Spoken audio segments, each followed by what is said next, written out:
have to understand, in order to be wealthy, it takes time, right? It takes time. It takes time and discipline, right? And if you don't have a plan set, nowadays people just don't have plans, right? So they live by the seat of their pants, and they just every single day they're trying to get ahead, but they don't know why or how to get ahead.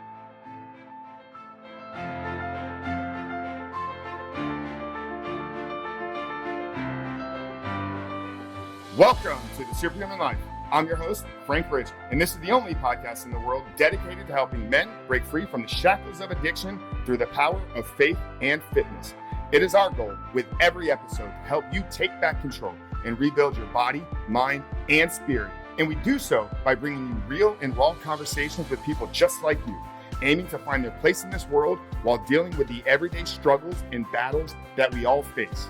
Now, it is my belief that we were all created for a specific purpose. And if we can harness that belief or faith, then take control of our mind and body or fitness, then we can ultimately create the life that we've always dreamed about, our own superhuman life. I want to let you know how grateful and blessed I am to have you here with me today. Let's get on to today's show. What is going on, everybody? Welcome back to another amazing and awesomely exciting episode of the Superhuman Life. As always, guys, I'm your host, Frank Rich. And guys, I got to tell you, we have a incredible conversation for you today. You know, here on this podcast, we've had a lot of conversations with entrepreneurs, you know, going back to the conversation with Riley Meek, the $100 million man. We had Steve Weatherford on, you know, NFL Super Bowl champion, multi-millionaire entrepreneur, Vince Del Monte, my own personal business coach. And I even talk a lot about the importance of finance and money. You know, it's in the 5 F's that we're teaching over at Rebuilt Recovery, and the 5 F's of creating a superhuman life, you know, fitness, faith, finance, family, and freedom. We've never really gotten into the topic of money management or creating financial freedom. We'll talk a lot about maybe the tactics from a business perspective. But this week, today, with my brother, with a very close personal friend of mine, we're getting into the steps, the actual tactics for creating financial wealth, for creating financial freedom, financial security in your own life, in your own home. And that's what we're going to dive deep into today.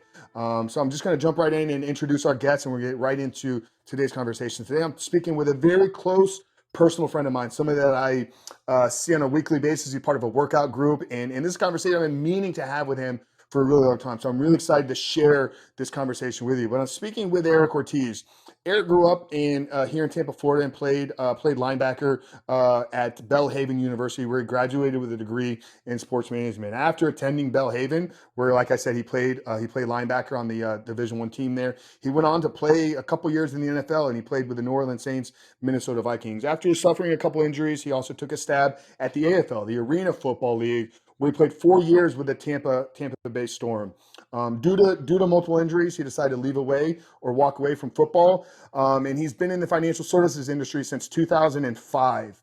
Now today, and currently, Eric owns and manages 4 financial brokerages here in the Tampa Bay area with 244 licensed agents all over Tampa. Now we dive into what are some of the issues that people are facing in the world? What is separating the wealthy from the poor, and really focusing in on middle America? What's wrong with our perspective, our view of money?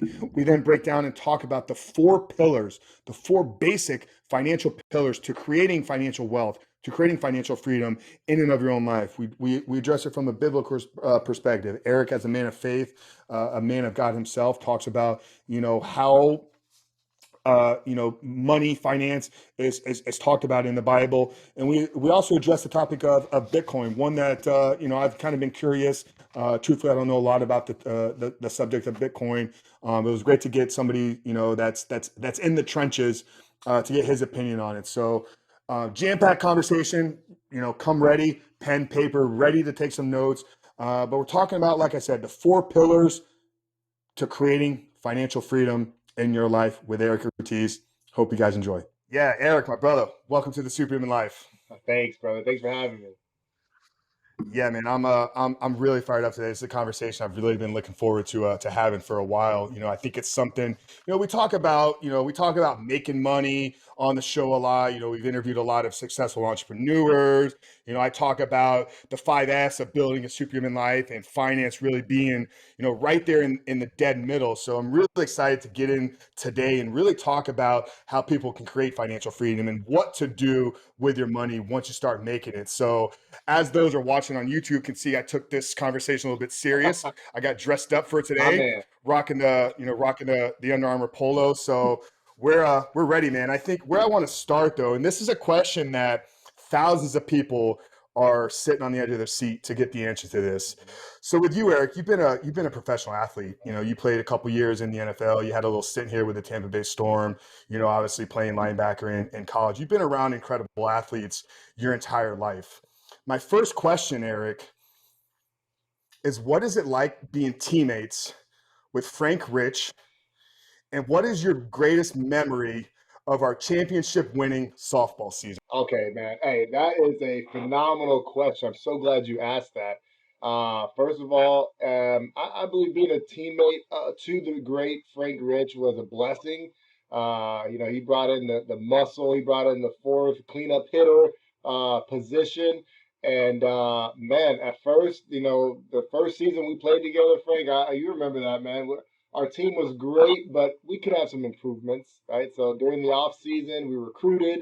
We got some good athletes on our team, and this last following season, man, dude, we came out and it was a phenomenal season.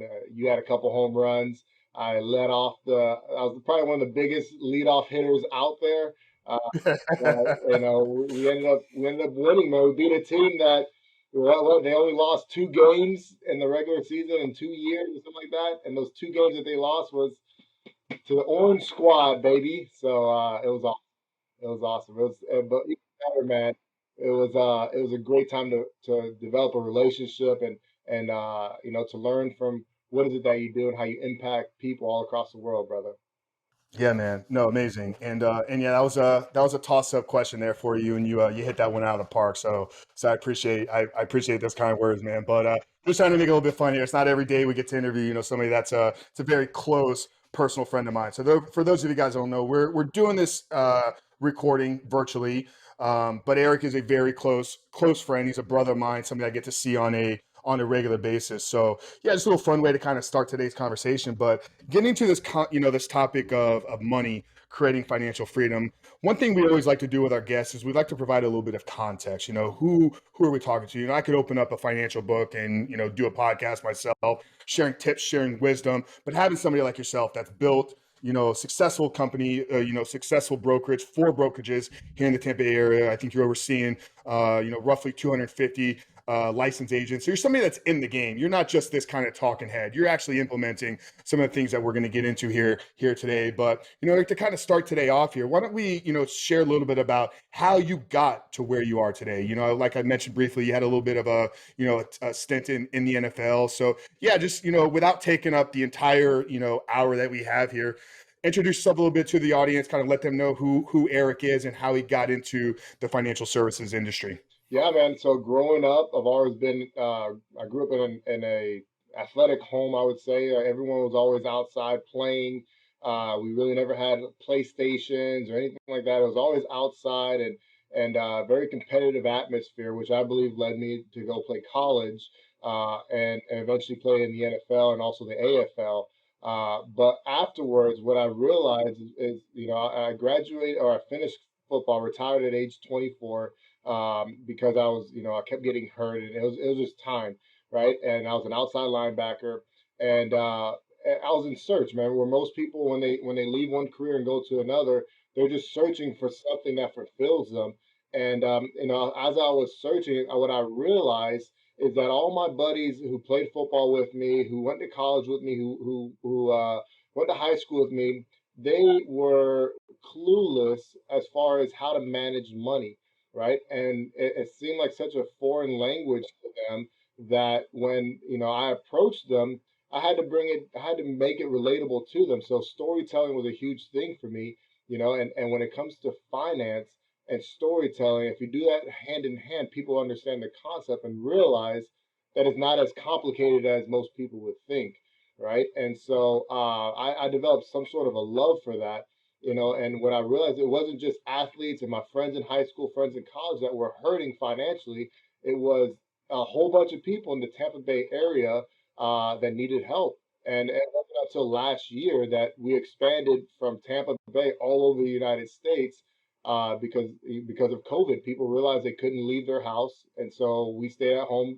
We mastered the Zoom. We mastered the Riverside. We mastered all these virtual meetings whereby we can have more than 100 people on a call where we can train them on and teaching them how to impact their communities as well too. So at first it was me teaching the masses as far as how to better their personal finances, but what I've developed a massive passion was is teaching other people how to teach other people, right? And it's been great, man. From there, we've developed 4 offices here in Tampa.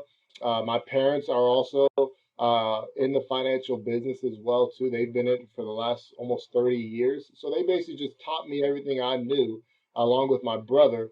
And from there, we're just like, man, let's go out there and let's just help out the masses, man. Let's just help out the people who aren't being helped nowadays. Because let's be real, man. The wealthy have advisors, lawyers to help them out. When you look at the very poor, I mean, they have Social Security, they have the government that helps them out, but the middle percent, the middle America, has been neglected, and that's who we focus in on. We focus on everybody, but most importantly, the middle America. And so that's what we realized. We realized how to make this topic that seemed complicated really understandable for everyone. That's incredible, man. I definitely want to get into, some of the things that you've, we have some entrepreneurs that are, that are listening, how you've kind of been able to navigate, this last year with COVID and everything. I love that you talked about your parents there. What was the conversation, because I don't feel that this is obviously something it's not really taught correctly in school, like the young generation is nothing that, I was never given, financial literacy in school. I've had to kind of navigate and fall on my face a lot as an adult. And, for me growing up, it wasn't really a conversation we had in our home. So with you, having your parents kind of involved in the industry, what was the topic of conversation at home, around finance, around money? Is that something you feel has kind of played a role in the success? And was it something that your parents were discussing as you and your brother Jason were coming up? Yeah, absolutely. So growing up, we always talked about money. We realized that in the Bible it says money could be the love of money could be the root of all evil, right? Or is the root of all evil. But what we realize is the word love there, the love of money. So, but we also know that the lack of money could also be the root of all evil as well too. Money provides options, and so at the kitchen table, man, we were just always talking about our goals, our dreams, and we knew that we can get there faster, right? If we had larger lump sums of money in our, you know, able to spend, right? So we always were taught, hey, man, how to have a budget, how to save 10% of your income and tithe it, right? We're always taught how to save for that rainy day, just in case something was to happen. What money do you have accessible? And also, we were always taught about retirement, man. Save your money so that when you reach retirement, your money saves you, right? And so it was those 4 things that we talked about, And I feel like nowadays, man, when it comes to parenting, I think money should be definitely, one of the top topics of conversation there, man. Because I mean, at the end of the day, like I told you, man, money you save money now so that later money can save you. It should be the headline of everybody's conversation. Yeah. Let's zero in a little bit here. I think this is a great point that we can kind of really, dive in and get some people some real actionable stuff. We have a large audience here, a lot of parents. There's a lot of dads listening. There's some moms. We do have somewhat of a female audience, but for most, they're either, they already have the kids or it's something that they're planning. And I know you're a young dad yourself. So you're obviously not having the conversation. I think your son is too, but Yes. at what age is kind of a proper, time to maybe start having the conversation? And then what's some kind of early advice, if any, that we can give to parents to maybe help pass on, money management skills or yeah, just kind of how do you kind of navigate in having conversation with people that are parents of how to kind of teach their kids the proper way and rules around money? Yeah, absolutely, man. I believe, the way we do it or way we grew up in our household was when you work, right, you get paid a little bit. You work, you get paid a little bit, right? And it was money management that was very important for us. So how my parents would do it is they would have a, you know, it changes now to the envelope system, but we just had a bucket, right, like a jar, and in that jar was two sections.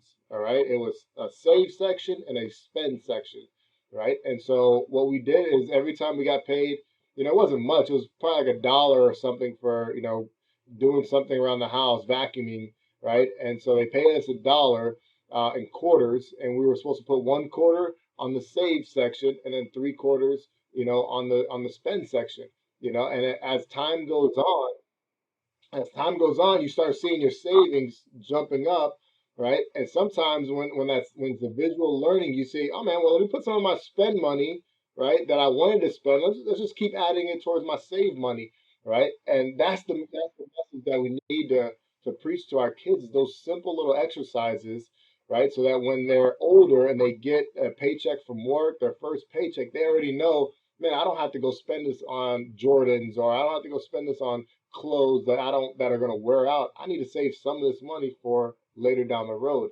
right? And so nowadays is the envelope system. People have and you know, they put $1 in the save, dollar in the spend, and the dollar in the invest, you know, portion. Whatever. I think we just need to learn and master how to separate our money.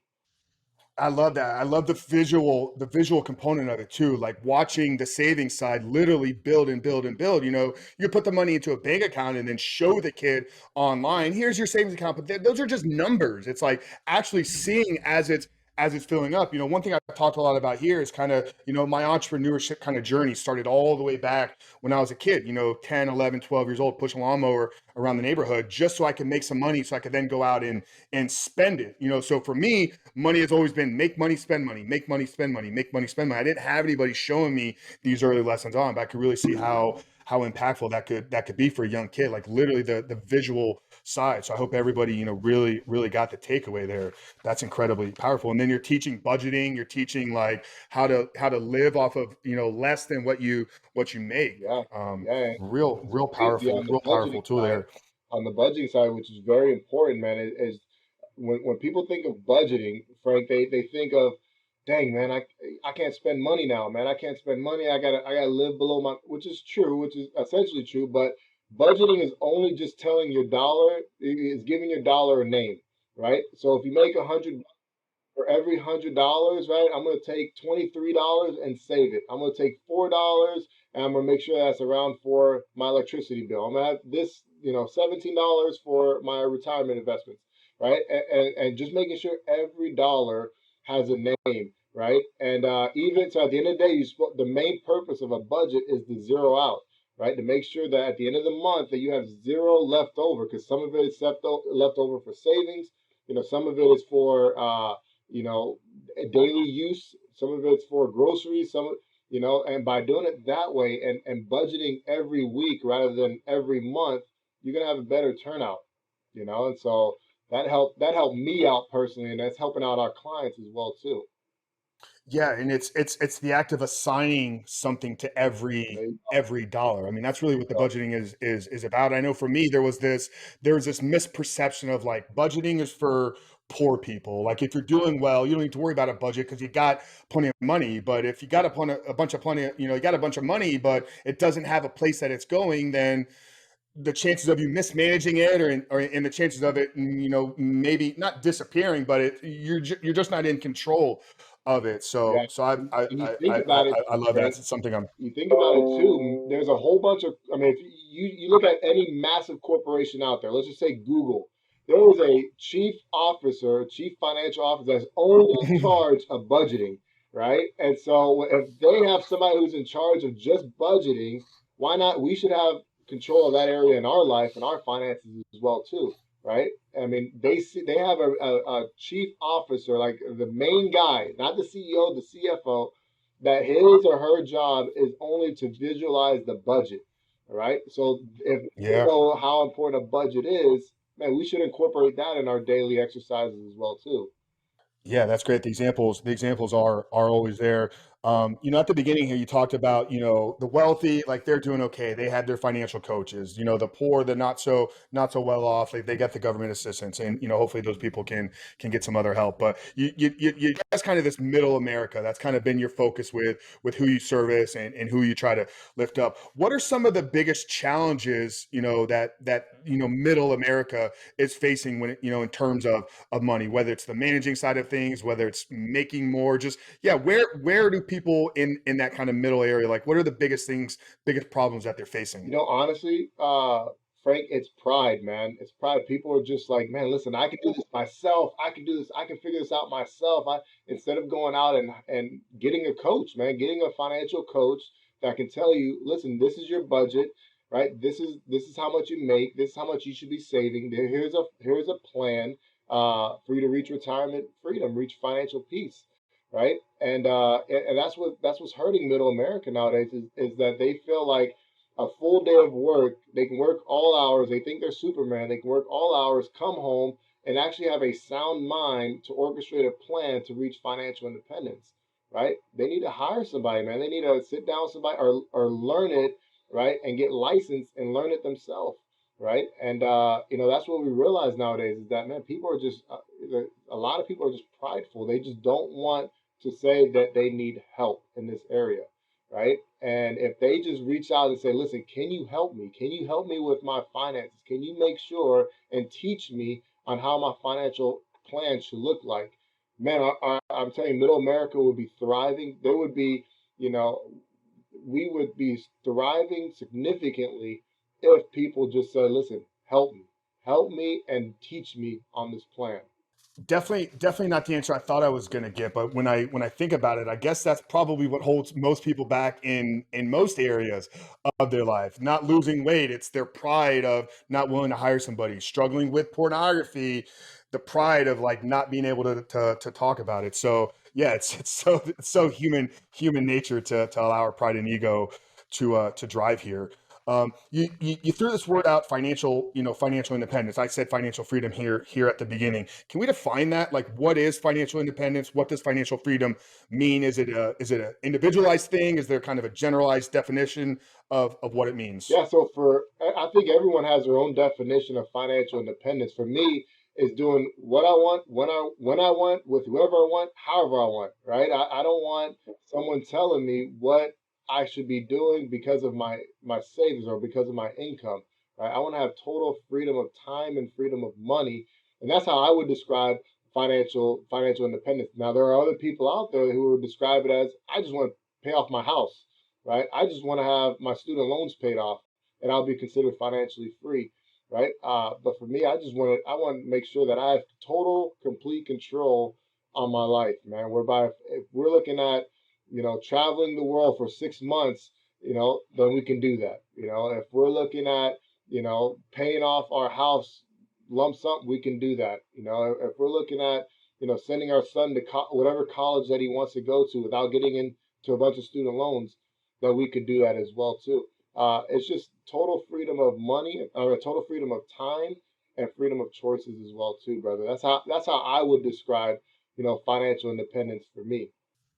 Yeah, no, absolutely, I absolutely love that, and hopefully everybody listening is kind of, as we're going to kind of, pivot here and get into some of the tactical stuff here now. Hopefully people are kind of thinking about, okay, like what does this mean for me? So I'm kind of guiding everybody right now. Like if you don't know yet what financial independence or financial freedom means to you, maybe pause this conversation, because we're going to jump into some of these tips and kind of the pillars. I think you broke them down as pillars. So yeah, why don't we take that as kind of everybody now is kind of thinking about what freedom means to them. Let's walk them through how to maybe create financial freedom, financial independence in their life. So I know you have a pretty good system that you teach. You talk about you have these pillars. So yeah, just kind of walk us through that. Absolutely. So the first pillar, which we spoke about, the most important one, right, before you even start getting into thinking about financial freedom is like we said, you got to have a budget, right? You got to figure out, what's coming in, what's going out, and what can stay in.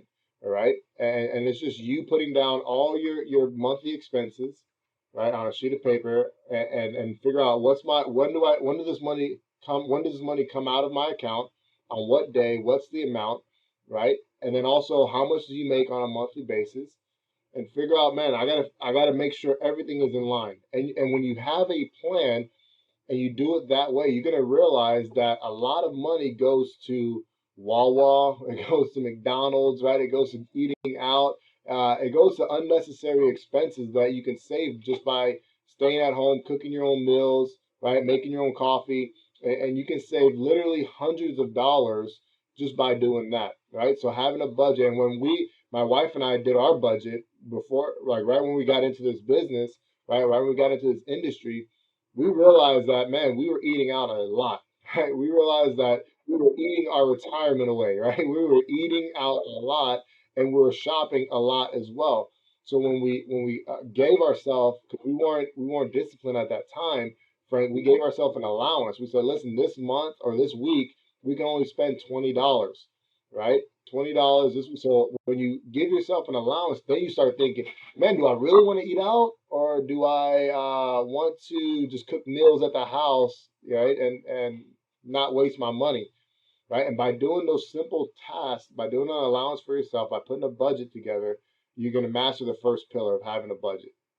The second, Yeah, oh, go ahead. yeah. Can I pause? I want to ask you a couple Yeah, questions, maybe absolutely, absolutely. around budget, and then we can move on to the second one. So, would you advise, maybe somebody like they're looking at this, they're starting from ground zero. They're like, dude, I've just been spending money. Like, there's plenty coming in. I don't know where it's going. I'm just spending it. So, how would you kind of walk through? I mean, do you look at expenses first? Do you look at income first? Is it kind of an analysis of both of them? Do you go back, look at three months of expenses all at one time? Or yeah, just maybe walk through a little bit deeper if we can of like Yeah. actually how to put the budget So together. what we did is we just went through our bank statement, and we said, all right, let's figure out how many times last month, it's a strenuous activity at first initially, right? Last month, how many times did we go out to eat?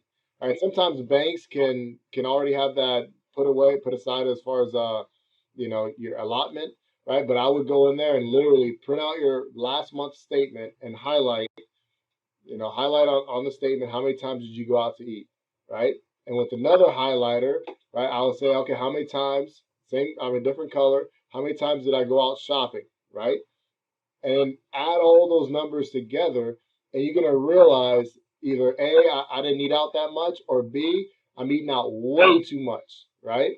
And so that'll be the first step, right? That'll be the first step.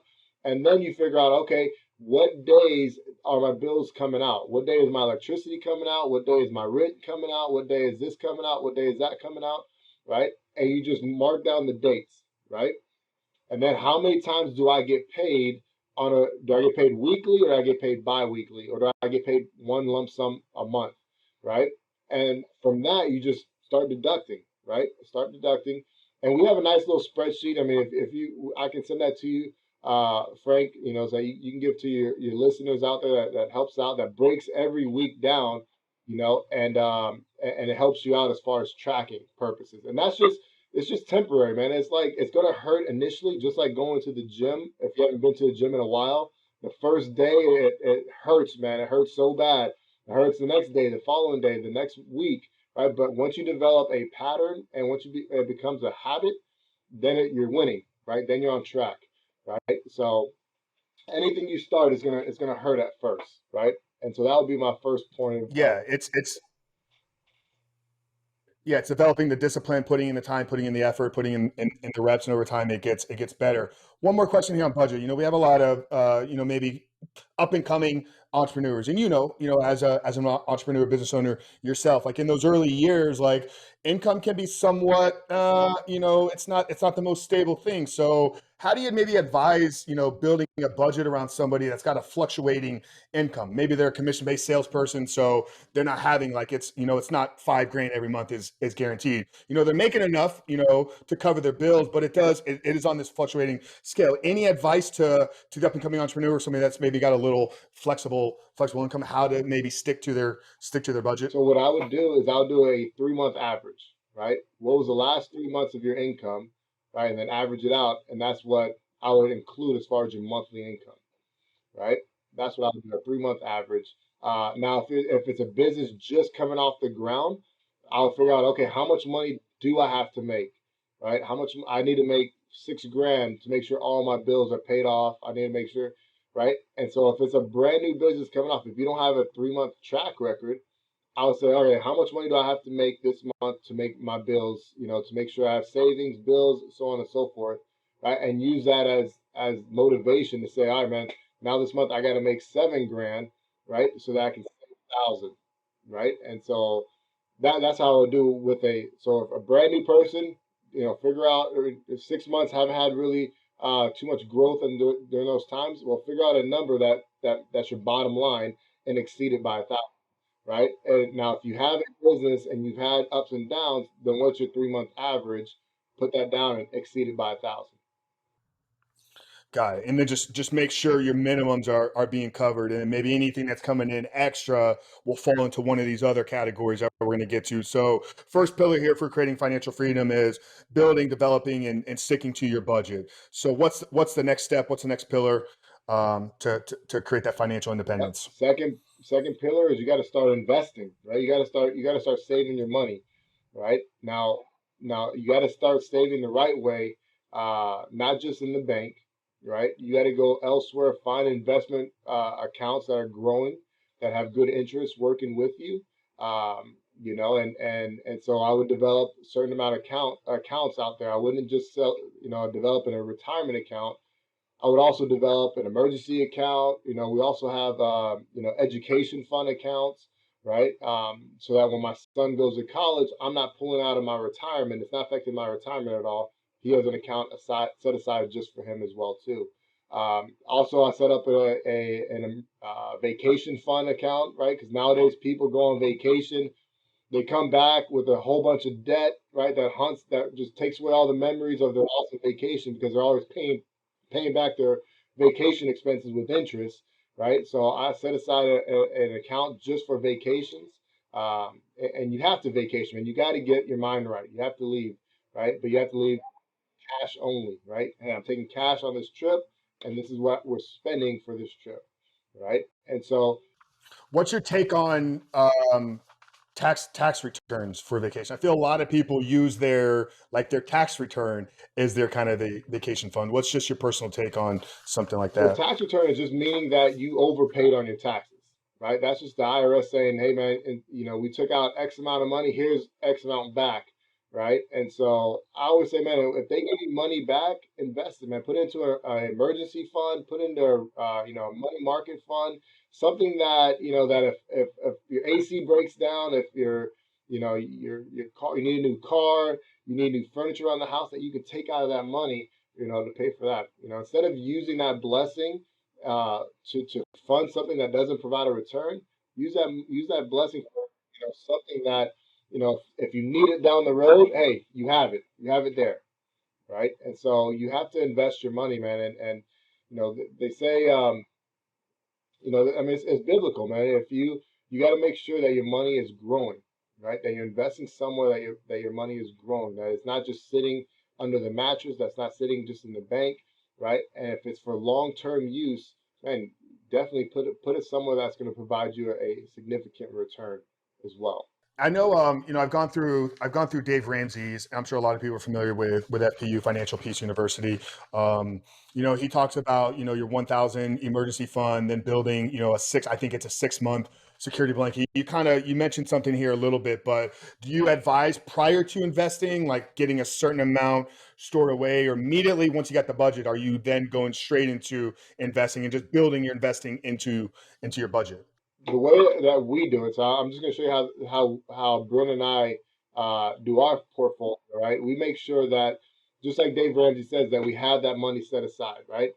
But we also want to sprinkle on the other ones as well too, right? Our main focus is developing that emergency fund, but we also want to give a little bit to our retirement funds. We also want to give a little bit, to our vacation fund as well. Because let's be real, man. If we have a savings account that's just for a rainy day, then we're neglecting our retirement. We're neglecting, our vacation as well too, right? So I want to make sure that all of them have love, right? But I'm going to create more focus on the emergency fund first until that's fully funded, and then whatever I put towards my emergency fund, then I'm going to start allocating it towards my other ones, right? And so it's all about, yeah, have the most important fund out there, I would say, is the emergency fund, right? A lot of people think that the retirement funds are the most important. No, man, it's the emergency fund. Because if an emergency happens, Frank, and the only thing we have is a retirement account available for us, we see it all the time, man. People are taking out their retirement funds, they're getting hit with penalties, taxes, so on and so forth, when they should have had an emergency fund that they can liquidate and have no taxes or penalty taken out. I think I know. I think I know what your answer is going to be. But is there ever too little? Like, I mean, I put my budget together, I squeezed everything out, and at the end of the month, I got $5 left. Like, I mean, is it even worth it for me to start investing with $5, or like should I be at a certain point, maybe $100, $200 a month? Yeah, just kind of like, is it ever too little to start investing? So the minimum on some of these accounts is $25, right? And so I would figure out how can I get the $25 first, right? And start making it a habit of let me put 25 away, 25 away, 25 away. And as time gets better, which it will, then let me put 30, let me put 50, let me put 100, right? And going from there, if a month comes by and you're like, man, I am just strapped, I can't do anything, well, just don't invest that month. All right. But when you're better, hey, put a little bit more. Let's put a little bit more. Let's put a little bit more. Right. But you have to have something set aside, out of sight, out of mind. Right. And what we see nowadays, Frank, is that people put it in their immediate checking, like immediate savings account. So when they log onto their app, they can just see it right there.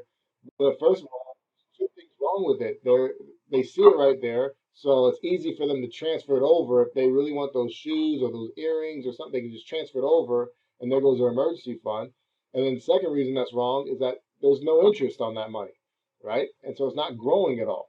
So I would say, man, focus in on putting something your money where you don't see it, but you know that it's growing.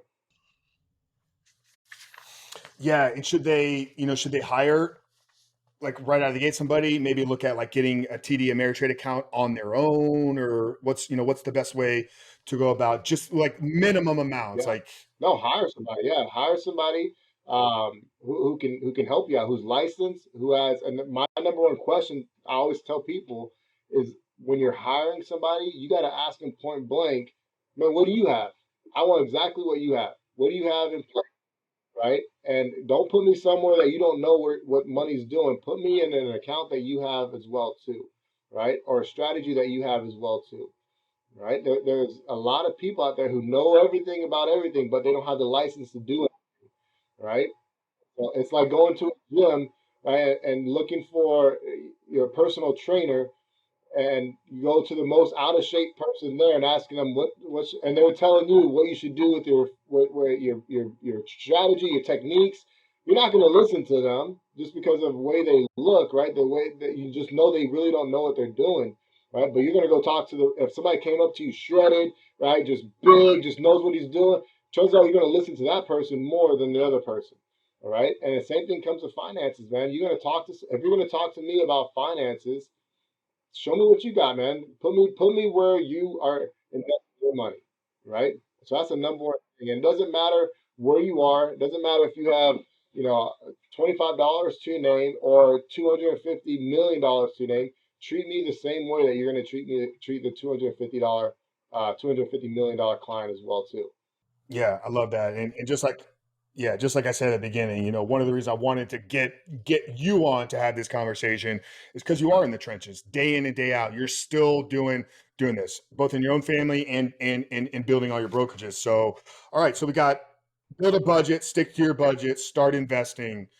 Third pillar. Getting out of debt, right? Getting out of debt. That's a third pillar, right? And what we realize is that debt is the easiest thing to get into, Frank, but the hardest thing to get out of. All right. The hardest thing, and the reason why is because as you're paying off your debt, as soon as you get close to paying off that debt, man, they throw another carrot right in front of you. They say, hey, Frank, listen, we can extend your limit, right? Or we can transfer you to another card that has better benefits. And naturally, people are like, you know what? Let me go do that and get in some more debt, right? At the end of the day, man, debt is the what is it? You'll always be a slave to the lender, right? When you're in debt, right? You'll always be a slave. So you got to get out of debt as fast as possible. Now, there are people that say there's good debt out there, there's bad debt out there. In my opinion, right, debt is like the uncle, right, the weird uncle in the closet, right? Everyone knows he's there, but nobody wants to, tell him that he's there, right? So everyone has debt, but nobody really wants to say it. So I think the first debts that we have to eliminate would be the consumer debts, like the credit cards, the car loans, anything with high interest. Get rid of that as fast as possible, right? The second debt you need to get rid of is student loans, right? Because a lot of people don't know, but student loans, even if you file bankruptcy, they still stick with you, right? So you got to eliminate those student loans as fast as possible, and then go after your mortgage, right? And the best way to do it is by a concept called debt stacking, right? You mentioned debt. Dave Ramsey, he calls it debt snowball. Essentially, what it is you pay off the debt first that you know you can pay off the fastest. You pay that off, boom, and then whatever you're paying on that debt, you stack it onto the next debt, right? So let's say you're paying $100 for a credit card, you pay that off, you stack it onto the next credit card. So instead of paying $100 on that next credit card, now you're paying $200. So that next credit card is gonna get eliminated faster. As soon as that's paid off, you're gonna stack that $200 on the next, debt, which is, so you're just snowballing the payments. And by doing it that way, by doing that strategy, instead of paying a little bit more on this card and a little bit more on this card, by doing it that way, you're out of debt way faster. So that's what's been helping us out tremendously, in the market, getting people out of debt as fast as, and then once you're out of debt, Frank, what we tell them, say, listen, now that you're completely debt free, you're already used to spending, $2,000 a month towards debt. Let's take that $2,000 that you're used to spending towards debt, and let's invest it. Boom. Let's invest it. Let's invest it. And let's stack that money up. Right. And so now when you reach retirement, with no debt, and you have all this money that you can truly consider yourself retired at that moment. Got it. How about business debt? I asked you about the entrepreneur, with building a budget. There can be times, startup or even in a scaling phase where, you can leverage some debt, to grow faster or to help scale, or even sometimes you need it to kind of get, to get things off the ground. What's your take on business debt? Yeah, I mean, debt debt is just saying, "I listen, I'll pay it back later. I'll pay it back later. I need it now, but I will pay it back later." When it comes to business, if that debt is in an area that's helping your business grow, right? Then you just got to grow your business so that you can pay that debt off as fast as possible, right? Now, my main concern is debt as far as like you know, going out to eat, not grocery, but going out to eat, shopping, so on and so debt that you really don't need to have to grow anything compared to debt that you have to grow your business, right? And by having that debt also, Frank, I mean, you have a talk to an accountant, guys. I recommend you guys talk to because there's a lot of write-offs being a business owner and having debt as well too. So, that's a benefit as well too. But I've always been, let's get this debt out. Let's get this debt resolved, right? So we can focus more on putting money back in our pockets. Yeah, debt shouldn't be your tool that you use to build your flashy IG lifestyle. I'm sure growing up here in Tampa, I'm sure you're familiar with the idea of the $30,000 No, millionaire. I was just You about get to this say whole that, kind man. of That's so type of funny you guy. said that. That's so funny you said that. Yep. 30, we call it Come on now, $50,000. yeah, you got four grown men, all living in a townhouse together, bunking up, and then there's four Mercedes parked out front, and they got the latest Jordans. They're literally, they're living, credit card to credit card to credit card, just so they can have the flashy lifestyle, brother. I've definitely been down that road before. Yeah. All right. So we got develop a budget, stick to it, start investing, even if it's as small as $25 a month, then eliminate debt completely, starting with the snowball effect, smallest bills first, all the way up to your house. So we got the three pillars here. What's the fourth and final pillar to help people reach financial Yeah. freedom? So this fourth pillar is for somebody for a young family, right? Family that has kids, has a mortgage, has debt. The fourth pillar is making sure that your income is protected with insurance, having some sort of low cost term insurance. that if God forbid something happens to you, but your family doesn't have to worry about the bills, doesn't have to worry about the credit cards, doesn't have to worry about having a strenuous budget because they have the funds coming in no matter what. And when it comes to insurance, everyone starts their heart starts panicking, right? They think, oh man, I'm buying life insurance. That just means I'm going to die soon. No, man, you're buying life insurance because you're protecting your income, right? Now, I was saying this on a podcast the other day, which was it brought. Now that you can see me, it makes a little bit more sense, right? Let's say that you have a tree, right? You have a tree right here. You have a car, and then you have a house. In what order would you insure those three? Like, what would you say, Frank? Like, what do you think most people would say? Well, car first, because I think you have to have car insurance, Yep, yep. So you would say and then car, probably house next, and then the tree. house next, and then the tree. Yeah, but I don't even know why would I insure a tree. Exactly, right? So a tree would probably be the less, you wouldn't even probably think about that. But let's say, let me set Yeah. the story up a little bit. Let's say that tree every single month is shedding $3,000 from the limbs. Every single month you go out there and that is three Mm, thousand coming out, 3,000 coming out, 3,000. Wouldn't you insure that tree to make sure that those 3,000 come out every single month? yeah. So we're the tree, Wow. right? We're the tree, right? A lot of people think that the house is the most important asset or a car is the most important asset. But at the end of the day, we're the number one asset. We're the ones that produce the income, right? And so we have to protect our income, make sure that if God forbid something happens to us, that my family still gets 3,000, 4,000, 5 every single month for the rest of their life, that they're not struggling, on GoFundMe accounts, that the church doesn't have to do barbecues to make sure they can bury me, right? That, my wife isn't every single month paying a bill, which keeps reminding her that I passed away without giving my legacy to my kids, right? So I want to make sure that the family is taken care of financially with or without me, right? And so that's the final pillar, and it's not just a pillar. I think it's the foundation to any financial plan that's out there, right? Getting yourself some insurance, not to pay for my death, but to pay my family for the rest of my life, just in case I pass away too soon, right? And so that when that was explained to me, I was like, that's perfect. I needed to see that. I needed to see that visual, right?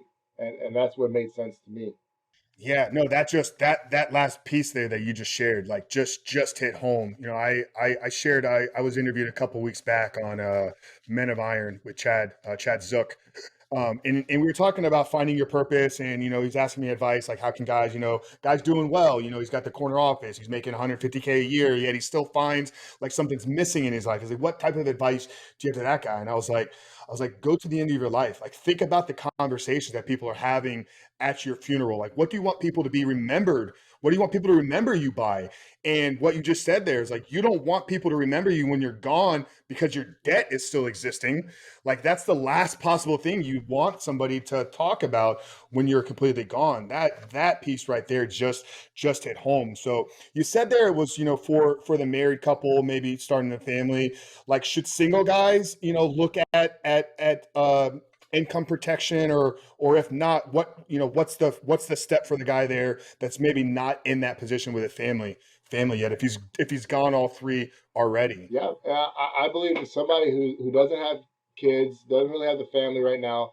But if you're looking at, there's two reasons. You can either get it for legacy purposes, saying, man, if anything happens to me, I want to make sure my family, my mom, my dad, my sister, my brother, right, that I leave them the last love letter, we call it. The last love letter, where it's like, hey, listen, I'm not here anymore, but listen, you no longer have to worry about anything. Here's the check, right? That's one. The other one is if that's not the case, man, focus on whatever insurance costs and just put that aside and put that towards your savings, right? Focus on building your wealth, building your wealth, building.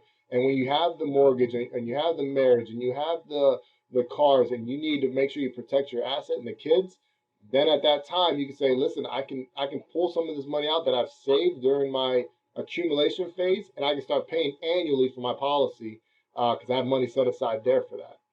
Yeah. Would you say for that guy, mid to late 20s, maybe even in his early 30s, single guy, doing moderately well in life, is it wiser to stack up the savings and just save, or would you put a lot more into that in investing? Like where's his money best utilized in those early 20s? Like he's living on bare minimum. He's got his expenses down to almost absolutely nothing, like a couple grand a month he's taken care of. He's not worried about the flashiness. He's just like he's trying to set himself up for the future. Would it be wiser to just stack cash away in his savings account, or should he go deeper and heavy into investing?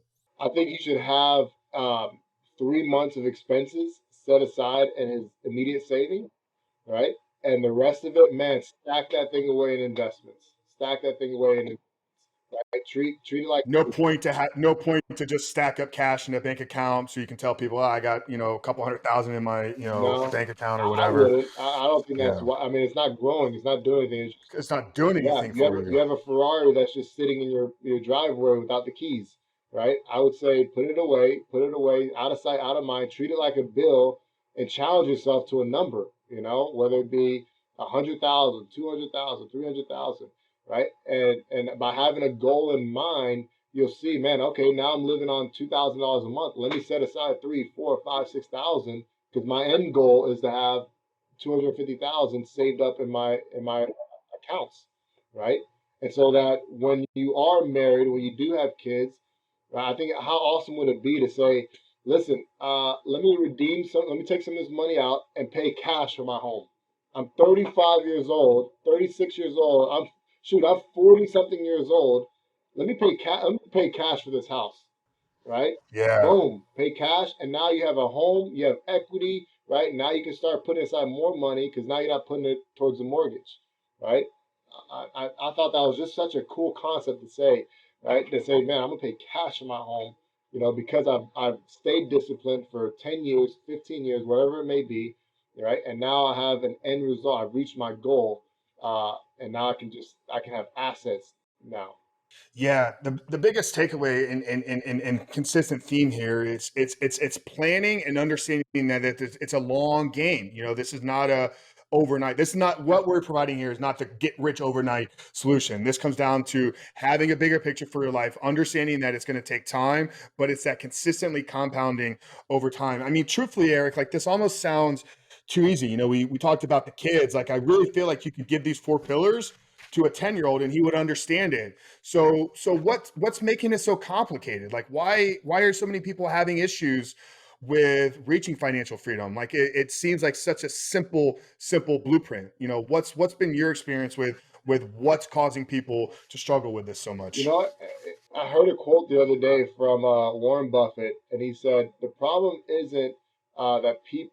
The problem is that people think that money comes easy. They think that what is it on?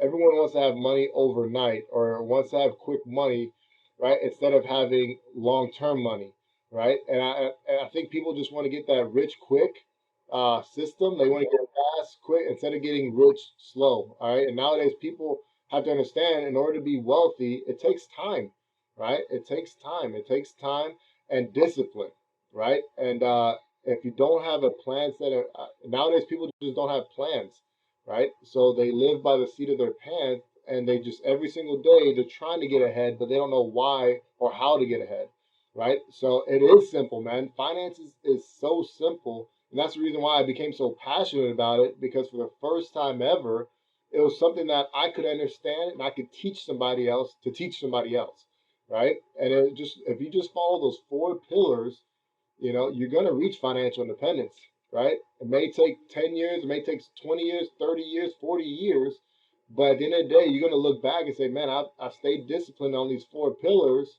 and now I've reached this destination. This GPS has led me to the right destination, and so that's the problem, man. People think it's just too easy or too simple, but man, you just got to focus in on that. Focus on those four pillars. Now, if you want to enhance it, add more money to it.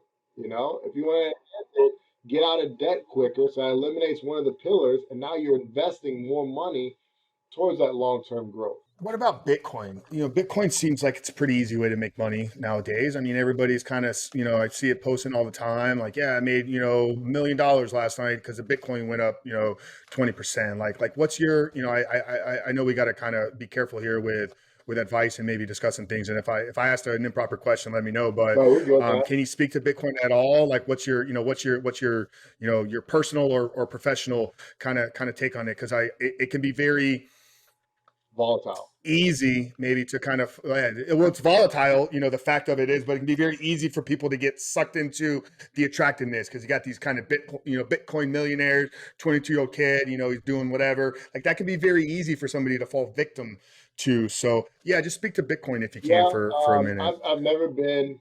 I haven't transitioned yet into there, and the reason why, for me personally, is because it's not monitored, right? I mean, when it comes to stocks, bonds, mutual funds, and you have people monitoring that, making sure that it's compliant, making sure that the companies that you invest in are legit, right? And so when it comes to Bitcoin, it's not, right? And for instance, and I don't see myself telling, like I told you in the beginning, man, I would never give advice to somebody that I'm not doing myself, right? And so when it comes to Bitcoin, my biggest concern is I tell you, Frank, listen, go invest into this coin and maybe doing well, and then you just lose everything.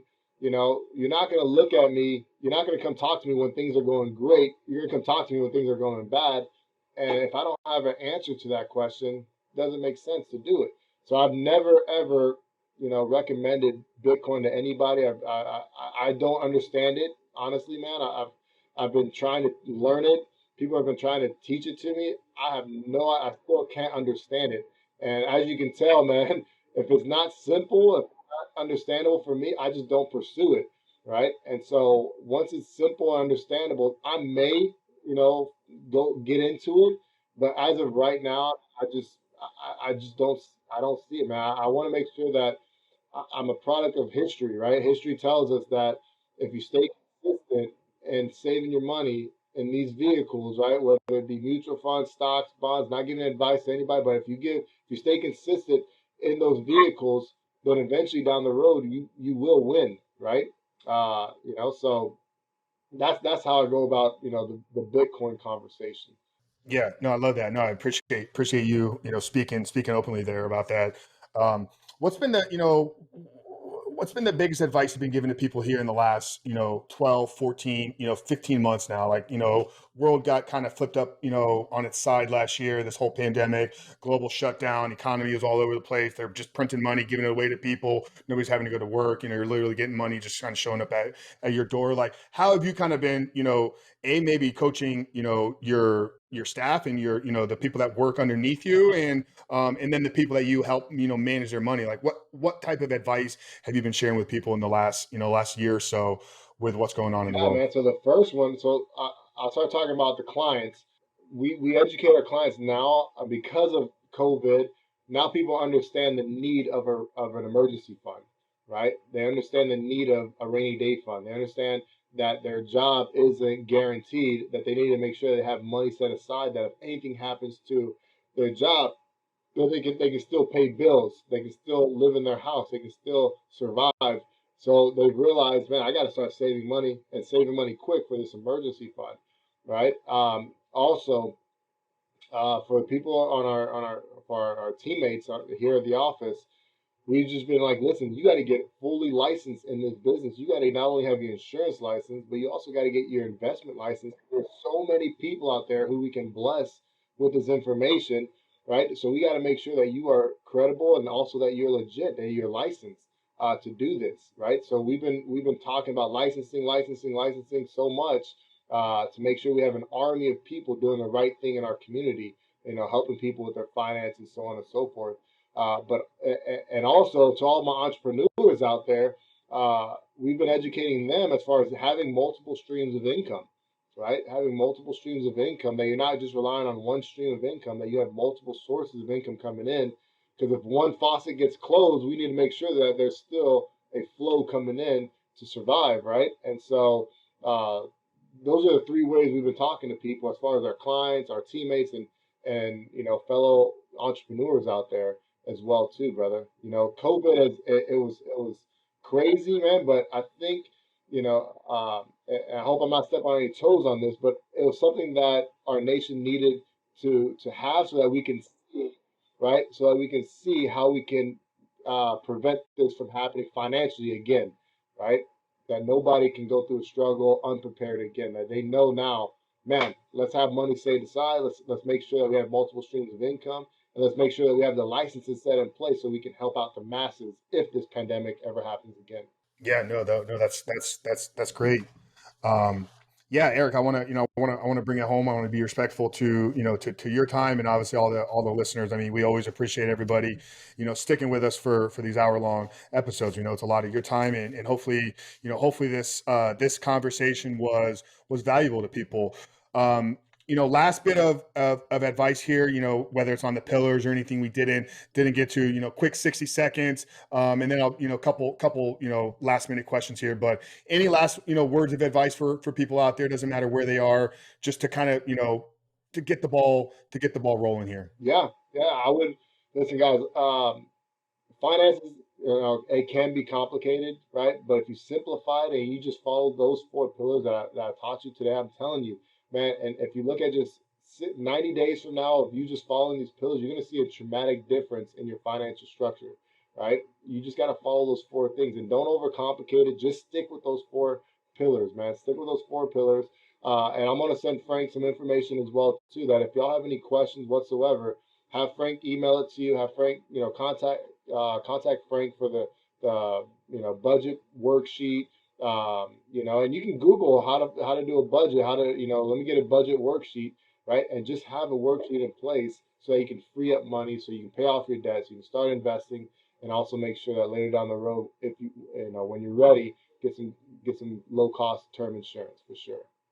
Yeah, if you send that budget tracking spreadsheet, I'll throw it into a Google Drive and I'll drop it down there in the show notes and in the description box here on YouTube for everybody. What good resources? Whether we talked about Dave Ramsey here before. Any good books? Getting started. Any great podcasts or people that you're following? Yeah, what good resources are out there that maybe we can point people in the direction for? Hey man, I only listen to the Superhuman Life, right? That's Come my on go-to, now. man. So but as far as like books and everything, obviously Dave Ramsey has some great information there. I'm more on the self improvement, how to become a better leader out there. So I actually have books here that I mean, there's obviously uh, the John Maxwell books, the Rick Warren books as well too. I mean, there's just so much information out there as far as podcasts, as far as YouTube channels, where it can better your finances. But I'm telling you, caution as well too, because there's a lot of stuff out there that will overcomplicate it. If you just stick with those four pillars, right? You don't need to, you really don't need to hire elsewhere, right? I would hire a coach. I wouldn't pay extra for their coach, but I would make sure that you have a coach that knows the strategy, right? That can help you and gear you along the right way to financial independence. Got it. No, that's great. And one book I think could help. I mean, it's not a specific finance, but it changed my life when I first read it back in 2015 because it's exploring this idea of the compound effect. It's The Slight Edge by Jeff Olson, because he shares a story of the passing grandfather that was extremely wealthy. He had two grandsons. He offered them both $1 million or a penny that would double every day for 31 days. One son took the $1 million and blew it all in the first 30 days. The son that took the penny that doubled every day for 31 days had over $10 million by the end of the month. So it really kind of paints that picture of how powerful this compounding effect can be, and that's the importance of getting into an investing program, because your money's not going to compound in a savings account. You really need that interest bearing account. You have So a good awesome, man. If people, Frank, when you said that, I was like, man, also the book that changed my life is The Richest Man in Babylon, right? That's a mm, well, right? And then Rich Dad Poor Dad. Those are the two books that I would say are game changers. I don't know why they escaped me when I was talking, but those are the two books that I say, man, dang, those and The Slight Edge, man, that's a great book as well too. There's just a wealth of knowledge and a wealth of information out there that we have no excuse, right? We have no excuse. We just got to go find it and go read it and learn it. Awesome, man. Awesome. And Eric, you mentioned here at the beginning that, in this last year, you guys have really grown, nationally. So, we have we have an audience from all over the world. But if, somebody's maybe interested in getting connected with you or maybe exploring, what you guys have to offer with your firm, like what's the best way for people to find you? Oh man, I appreciate it, man. It's Instagram is a good way. Which is my tag, I guess, is the name of it is Ortiz 55. Ortiz 55. Go ahead and follow us. Send me a message if you have any questions whatsoever. I'm really good on those. I can respond to you, and if not myself, then I have somebody in our organization that helps out with me on as far as social media. They can help out as well too. But we're here to help, man. At the end of the day, we're here to help. We're here to give you some information to better your life financially in any way possible. Yeah, no, that's incredible. And guys, we'll get all this plugged down in the show notes. Eric, we have one last question that we end every single podcast with. It's going to be a slight change of direction because it's not related to money. Obviously, the title of the show is the Superhuman Life. You know me personally. You know that this podcast has been a product of my own life's journey and own transformation. So when I talk about living a superhuman life, for me, it's the understanding and belief that I was put on this earth at this time for a very specific purpose. That's the first step to living a superhuman life. Secondly, as a man of fitness, as somebody that spent his life mastering what it takes to build a physique, I also believe that a part of what we're here for is to fully embrace this physical vessel. So when you take the belief that you're put here for a purpose, and then you do everything within your power to fully develop this physique through the fitness side of things, in my opinion, that's what I talk about when I say living a superhuman life. It's more of a way of living or a belief system than anything else. But I like to get the guest take. So as we bring it to a close here, Eric Ortiz, how would you define living a superhuman life? Man, that is a phenomenal question.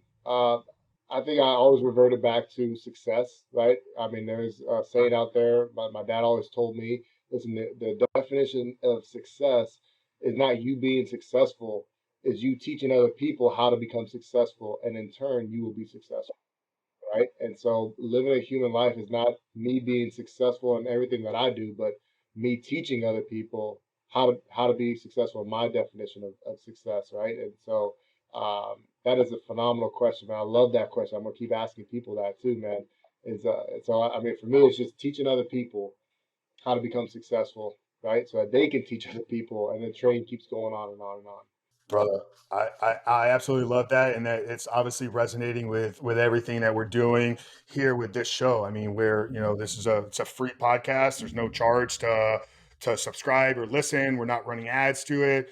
It's solely for the service and good of others. So I think you're right in line with what we're living here. So, brother, amen to that. I appreciate you for your time, for your wealth of knowledge, for your experience, for your wisdom on all things finance, creating financial freedom. We brought it biblical. We tied it all in here today. So thank you again, brother. We'll make sure to get everything plugged down there below. And for you guys that are listening out there, whether you're watching us on YouTube, we just want to thank you for tuning in here every single week. If you haven't done so yet, make sure to hit that subscribe button right here on YouTube. And for you guys out there in the audio world, obviously we appreciate you tuning in here. Please help us continue to grow this mission, grow this show by doing two things. If you haven't done so yet and you're getting value out of these shows, we appreciate those ratings. That helps let the algorithm know that these conversations are meaningful, that they're valuable to others. So the first thing, to drop us that rating and written review. But more importantly, if there's somebody in your life that needs to hear this conversation, maybe somebody's struggling financially, maybe somebody's not sure where the next money is coming in, or they're just struggling to get by,